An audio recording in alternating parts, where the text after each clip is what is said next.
लखनऊ में पूर्व प्रधानमंत्री और भारत रत्न श्रद्धेय अटल बिहारी वाजपेयी जी की जयंती की पूर्व संध्या पर एक विशेष एकल काव्य पाठ कार्यक्रम का आयोजन किया गया। कार्यक्रम में माननीय रक्षा मंत्री श्री राजनाथ सिंह, उत्तर प्रदेश के मुख्यमंत्री योगी आदित्यनाथ, युग कवि कुमार विश्वास सहित डिप्टी मुख्यमंत्री और कई वरिष्ठ जनप्रतिनिधि उपस्थित रहे। इस अवसर पर अटल जी के विचारों और व्यक्तित्व को समर्पित पुस्तक अटल महानायक का विमोचन किया गया। वहीं अटल जी के विचारों पर आधारित प्रथम ई बुक अतुलनीय अटल जी का भी लोकार्पण हुआ।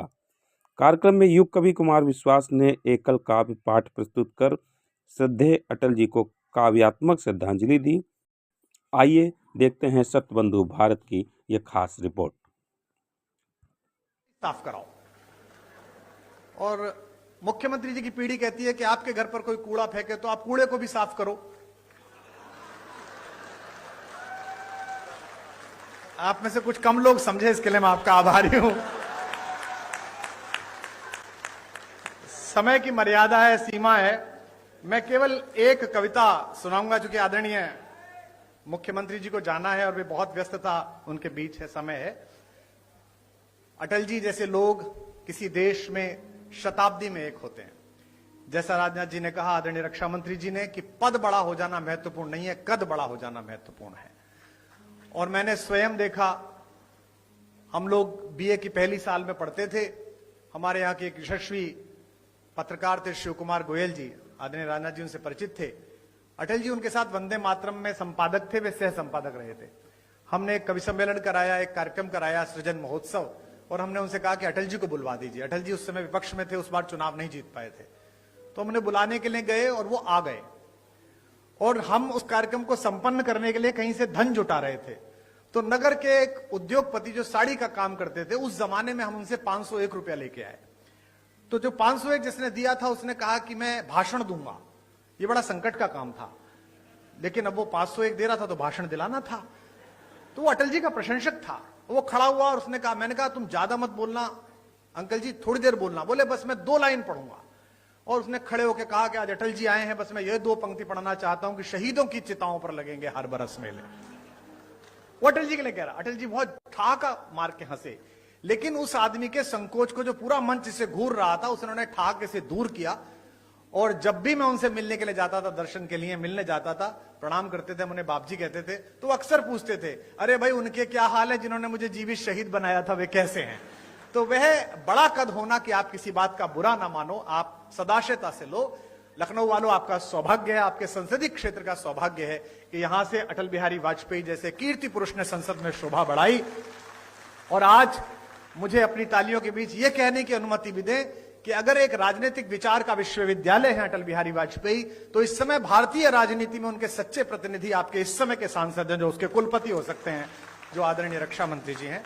मैं एक कविता सुनाकर अपना स्थान लूंगा। आप बहुत दूर से आए हैं, मैं क्या करूं, घर जाऊं तुम्हारे? हाँ? मतलब हद हो गई, ऐसा ही बुलाने वाला ऐसे ही आने वाले। इतने बड़े बड़े भाषण सुनता हूं। आज बजट का भाषण में सुन रहा था मुख्यमंत्री जी का, बजट में ये हुआ, बजट में ये हुआ। मैं पूरा भाषण इस चक्कर में ही सुन गया कि इस बार बजट में हमने ब्रजेश पाठक को पैसे दिए कि कुमार विश्वास को दिया करो। लाइन ही नहीं आई वो वाली, बाकी सब आई, एक लाइन नहीं आई। उसके बाद मैंने बंद कर दिया, मैंने कहा अब खत्म है, अब चलो, अब जब मिलना ही नहीं है। 32-33 साल हो गए इसी क्रम को चलते हुए, छात्र राजनीति से लेकर आज तक ना मुझे मिला ना उसने दिया। तो अब जितना मिल रहा है बेटा, ये लाल लभाव में मिल रहा है, जो भी मिल रहा है। हाँ, मैं एक कविता आपको सुना रहा हूं। आपकी तालियां ही मेरा पारिश्रमिक है, इस बात का आप ध्यान रखें। कि भवानी, पहली पंक्ति आ रही है, इसे संभालिएगा। मैंने वहां द्वार पर बैठकर मां को क्या सुनाया कि भवानी सुन लो राम कहानी, भवानी सुन लो राम कहानी, भवानी सुन लो। जब तक आपकी आवाज नहीं आएगी, चाहे मुख्यमंत्री जी जाएं चाहे ना जाएं, यही लाइन चलेगी। भवानी सुन लो राम कहानी, भवानी सुन। रोज नई लगती है लेकिन है ये परम पुरानी। अगली पंक्ति जो समझ जाएंगे उनकी तालियां गूंजेंगी। रोज नई लगती है लेकिन है ये परम पुरानी। वही कहानी एक जो तुमने, वही कहानी एक जो तुमने दो जन्मों में मानी। भवानी सुन लो राम कहानी, भवानी सुन लो, भवानी सुन लो राम कहानी। इस कहानी में क्या है, जिस कहानी का समर्थन भी बहुत है और विरोध भी पर्याप्त हुआ, कि मात पिता का मान भाइयों के स्नेह का मानक। आपकी वाह मिले। मात पिता का मान भाइयों के स्नेह का मानक। सत्य सनातन परंपरा का युग युग अमर कथानक। सत्य सनातन परंपरा का युग युग अमर कथानक। इसको गाकर धन्य हुई ऋषि वाल्मीकि की वाणी। अगली पंक्ति पर पूरा हॉल गूंजेगा। इसको गाकर धन्य हुई ऋषि वाल्मीकि की वाणी। इसकी महिमा, इसकी गरिमा, इसकी महिमा, इसकी गरिमा बजरंगी ने जानी। भवानी सुन लो राम कहानी, भवानी सुन लो राम कहानी, भवानी सुन लो, भवानी सुन लो। अपना कोई आदर नहीं है, कोई सम्मान नहीं है। किसका, कौन इतना कविता का इतना आदर कहां से हो कि इतने महत्वपूर्ण लोग बैठे और अपना समय दें। हम जिसे गा रहे हैं उसका नाम बहुत बड़ा है। पंक्ति पढ़ रहा हूं और पहली पंक्ति पर जो कवि यहां बैठे हैं, साहित्यकार बैठे हैं, उनका स्नेह मिले। और भारतीय जनता पार्टी के लोग कितने भी गर्वित हो जाए कि इतने राज्यों में सरकार है, केंद्र में 3 बार आ गई कि 4थी बार आएगी, हम तो ये मानते हैं कि जैसी भी पार्टी है, जो भी है, कवि के द्वारा चलाई गई है, कवि के परिश्रम से, उसके शब्दों से चली है। कि तुलसी तुलसी से, तुलसी तुलसी से पावन हो गए कथा यह गाकर। तुलसी तुलसी से पावन हो गए कथा यह गाकर। भाग्य बली हैं फिर भी खुद को कहें राम का चाकर। भाग्य बली हैं फिर भी खुद को कहें राम का चाकर। एक पंक्ति खास तौर पर सुन लीजिएगा। भाग्य बली हैं फिर भी खुद को कहें राम का चाकर। जब तक सब नहीं बजाओगे यही चल रही है। भाग्य बली हैं फिर भी खुद को कहे राम का चाकर। यह कोरी कल्पना नहीं है आगम निगम बखानी। यह कोरी कल्पना नहीं है आगम निगम बख। लखनऊ में हाई कोर्ट की एक ब्रांच है। यह देश अद्भुत है। यहां राम हुए हैं या नहीं हुए हैं, इस बात का मुकदमा सुप्रीम कोर्ट में 30 साल चला।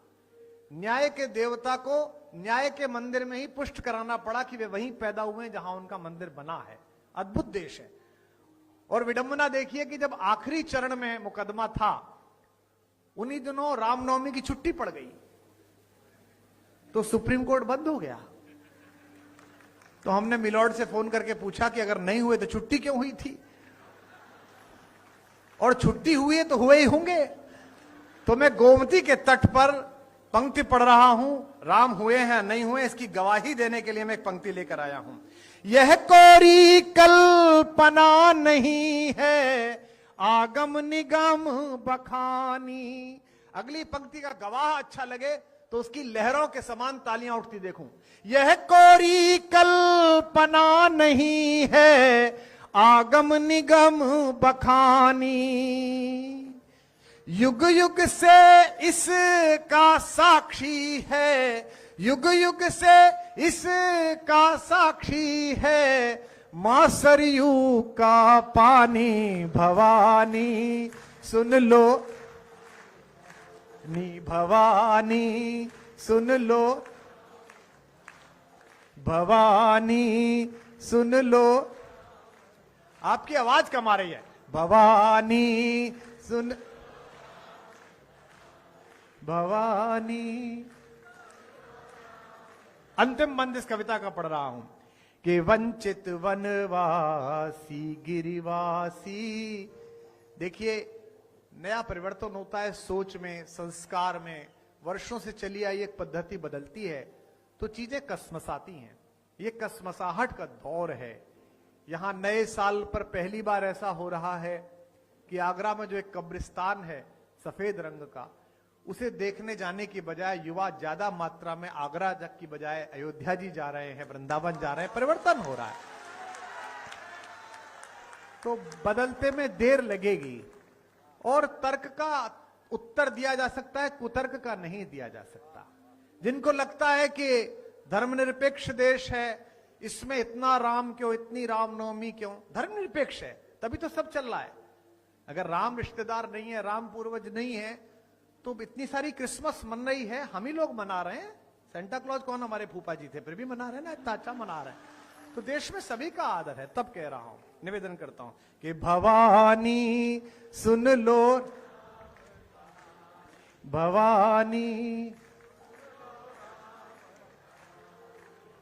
कैसी कहानी है। वंचित वनवासी गिरिवासी, जिसमें बने सहायक। वंचित, हमारे संजय निषाद जी बैठे हैं, कम हंसा करो। हाँ, अभी वीडियो पे हंस दिए थे, कितना बुरा लगा है थोड़ा। लेकिन ये निषाद हैं, ये मुझसे जब भी मिलते हैं हाथ मिलाते हैं। मैं कहता हूं भाई आपसे हाथ नहीं मिला सकता, आप हमारे बॉस के मित्र के घर से हो। हम तो सेवक लोग हैं, हम लोग तो राम जी के चरणों की धूल के दास हैं। आपने तो उनसे भी वसूल करवा लिया था। तो अगर इस सरकार में वसूल है कर रहे हैं तो इसमें समस्या क्या है। राम जी की सरकार है तो निषाद वसूल कर रहा है, उसमें क्या है। पर मुझे यह पता नहीं था कि एक नाव पार कराने की इतनी बड़ी फीस देनी पड़ेगी कि एक आदमी को मंत्री बनाना पड़ेगा। बताइए कि वंचित वनवासी गिरिवासी, जिसमें बने सहायक।